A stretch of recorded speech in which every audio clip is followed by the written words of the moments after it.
불쾌한 말을 듣고 화가 나 어쩔 줄 모르는 경험이 있으십니까?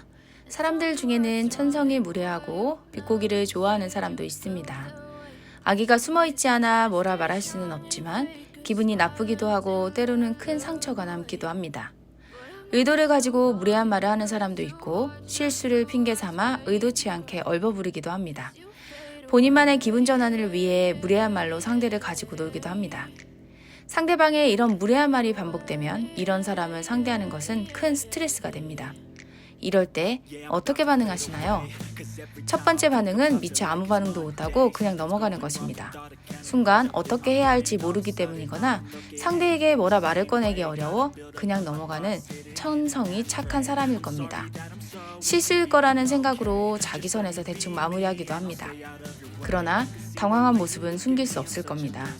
이럴 때는 원칙적으로 무례를 눈 감아주는 것보다는 무례한 행동이라는 것을 상대도 알게 해 다시 하지 못하도록 하는 것이 좋습니다.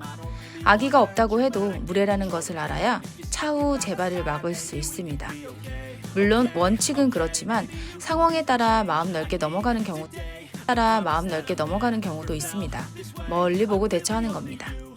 두 번째 반응은 화를 내며 공격하는 것입니다. 따지거나 상대의 말을 그대로 받아 상대에게 퍼붓는 것인데 이럴 경우 결국 싸움으로 번집니다. 말을 압도적으로 많이 하거나 논리적으로 따지기도 합니다. 그러나 상대방의 무례한 말에 끌려다니며 놀이 대상으로 전락하는 경우도 발생합니다. 가장 큰 이유는 상대가 던진 그 말만 가지고 싸우기 때문입니다. 상대가 주제를 가지고 있고 그 주제 안에서 움직이니 주도권은 상대에게 있습니다. 자, 여기 무례한 말을 들어서 화가 났을 경우의 반응이자 확실한 문제 해결 방법이 있습니다. 대체 왜 그렇게 말해요? 라고 하는 말 한마디입니다. 이 말로도 무례한 사람들의 입을 막는 데는 충분합니다. 웃으며 짧은 말로 대응하면 끝입니다. 그리고 가장 먼저 무례한 말에 화내지 말고 침착하게 행동하는 것이 가장 중요합니다. 내가 화를 내면 상대는 제대로 공격했다고 생각하게 됩니다. 그러면 다음에도 놀이 삼아 무례한 말을 계속 즐기게 될 수 있습니다. 이런 이유에서 억지로 화를 내지 않고 침착해야 한다는 것입니다. 그러나 실제 상황에 놓이게 됐을 때는 당연히 말처럼 쉽지 않습니다. 그럴 때는 나에게 이익이 되는 부분이 있다고 생각하면 좀 더 수월하게 참을 수 있을 겁니다. 상대에게 대받아칠 답변의 정보를 얻기 위해 상대의 말을 화내지 말고 침착하게 들으며 정보를 파악해야 한다는 이성이 먼저 움직이도록 하면 자연스럽게 화가 자제되고 침착한 자세를 보일 수 있습니다. 상대의 말에 반박하기 전에 그 말을 분석하느라 늦게 반응하게 되고 기분이 나쁘더라도 바로 반박하지 않고 상대의 도발을 꼼꼼히 검사하고 정보를 얻을 수 있습니다. 물론 직접 물어볼 필요도 있습니다. 그게 무슨 의미시죠? 다시 한번 설명해 주시겠습니까?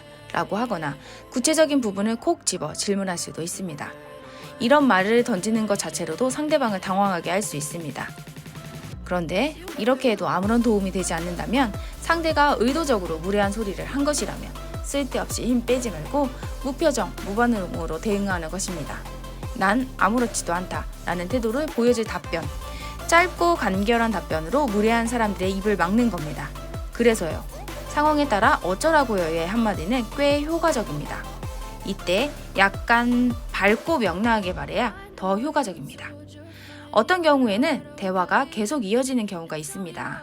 이럴 때는 자신이 원하는 주제나 상대가 불편해하는 주제 등으로 화제를 전환해 봅니다. 상대를 당황하게 하고 불편하게 해 그 상황을 극복하는 방식입니다. 싸움이 예상된다면 그 상황을 모면하는 것도 한 방법이니까요. 상대방의 무례한 말로 지속적으로 상처받는 당신, 이것만 기억하세요. 첫째, 화내지 않고 침착하게 듣는 것. 단 상대방 말의 정보를 파악하면서. 둘째, 그래서요 라는 짧은 답변을 사용하는 것. 이것으로도 어느 정도 상대의 공격에 효과적으로 대응할 수 있다고 생각합니다. 내가 편안해야 내 주위의 사람도 편안함을 느낄 수 있습니다. 그리고 나의 생활 전반이 평화로울 수 있습니다. 이 팁만으로도 나의 인생이 변화할 수 있습니다.